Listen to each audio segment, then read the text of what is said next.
on April 1st, 1919, was the first time ever two teams were listed on the Stanley Cup, as the series had started, but they canceled it due to complications with the Spanish flu. Here's the story behind this memorable and sad moment in sports history.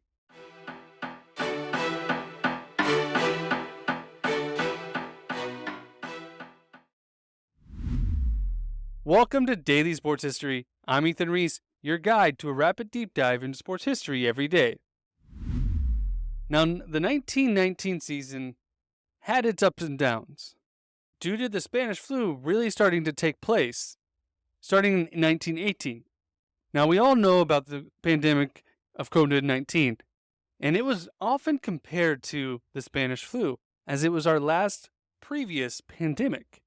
It's suspected that there was over 500 million cases and between 25 and 50 million deaths, with some estimates being as high as 100 million. But given all this, they did something similar to what we had during the 2020 pandemic. They shut things down. It's hard to believe, but yes, they did. They were trying to stop the spread as much as they could. This even meant that they shut down a lot of sports that were going on. In Seattle, where the Stanley Cup was supposed to take place, they had just started to open things up in 1919, which allowed the Stanley Cup to take place there. Now, back then, the Stanley Cup was not just an NHL trophy. It had been passed around to different leagues, and was mainly just an award for the best hockey team. So the NHL represented more of the eastern side of hockey, whereas the Pacific Coast Hockey Association, known as the PCHA, represented the West. Now this is very similar to, in baseball, they had the American League and National League, who used to be two separate things, play together for the World Series. Or in the NFL, they had the American Football League and the National Football League playing each other for the Super Bowl. Very similar back then for the Stanley Cup.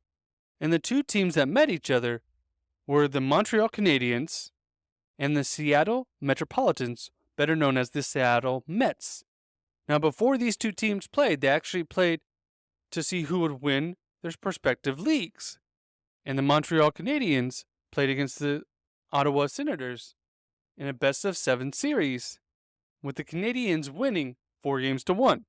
And the Seattle Mets took on the Vancouver Millionaires to see who would win the PCHA regular season championship.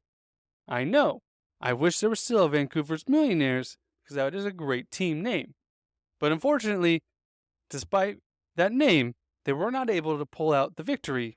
They played a 2-game championship series where the total amount of points scored would lead to who won the championship for that association.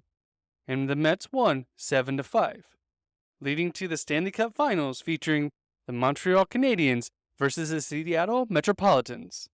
Travel was very difficult back then, and the two teams were a 5-day train ride away from each other. So they decided to hold the championship in Seattle for all the games. But they were alternate games based off the league rules. Game 1, 3, and 5 would go off the Pacific Coast rules, and Game 2 and 4 would go off the NHL rules.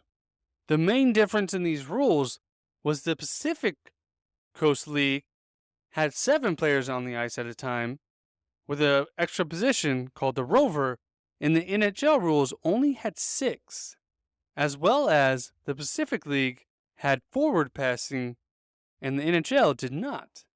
So they come into the first game, which is done by the Pacific Coast rules, at the Seattle Ice Arena, which at the time fit about 2,500 people.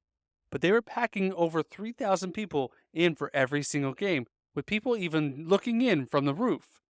As they had lifted the restrictions in Seattle from the pandemic, and everyone wanted to come out and see something, and this was the first major event in the city, and they all wanted to come see. But that first game, the Seattle Metropolitans, playing by their league rules in the Pacific Coast, dominated the game and won 7-0. The next game was done by the NHL rules, and the Montreal Canadiens came out and won 4-2.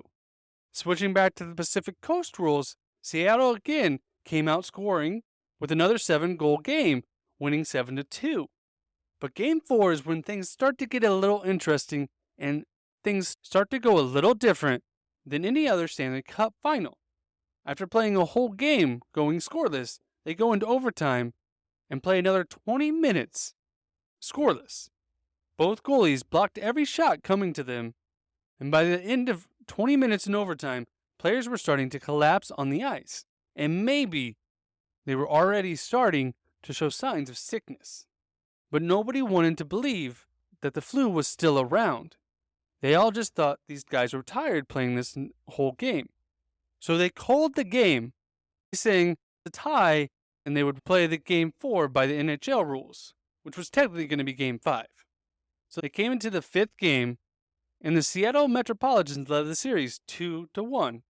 But the next game was done by NHL rules, and the Montreal Canadiens were able to come back with an overtime win, 4-3.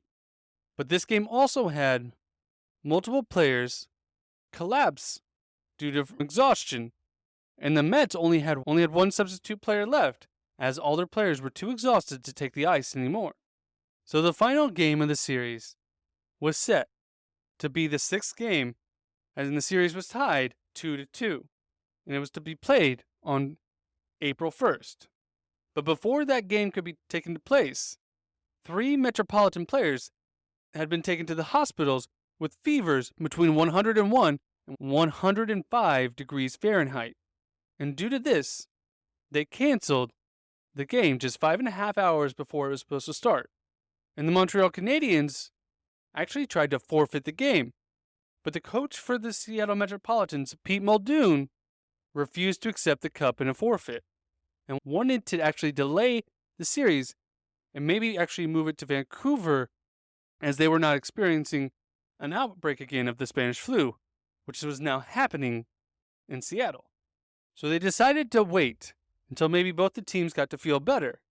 But 4 days after the last game was set to take place, one of the enforcers for the Montreal Canadiens, Joe Hall, who was the very first enforcer in NHL history, despite only being 5'8" and 170 pounds, that didn't stop him from throwing his body around and dictating how the game was going to be played every day. But despite being in good health and great physical condition, on April 5th, 1919, he passed away of pneumonia brought on by the Spanish flu. He left behind a wife and 3 kids up in Vancouver. And after he passed away, they canceled the series. And the engraving they put on the Stanley Cup for the 1919 season reads, Montreal Canadiens, Seattle Metropolitans, series not completed. It's a very sad ending, but one that many of us know too well after the COVID-19 pandemic. Many of us lost loved ones. And in 1919, many people lost the ones they love. And sometimes sports isn't what's important. It's just being a human and caring about the people around you. And I applaud both leagues for deciding not to try to finish the cup, as being a champion is not worth losing a life. And in 1961, Joe Hall was honored by being inducted in the Hockey Hall of Fame, so he can always be remembered. Thank you for listening to today's Daily Sports History. I hope you enjoyed it. I know sometimes sports has sad moments, but it goes to show you that sports have all the emotion. Sometimes we'll get emotional, sometimes we'll have fun. Sports history isn't always going to give you the same emotion. I hope you learned something today, because I always do. And come back tomorrow to learn more on Daily Sports History.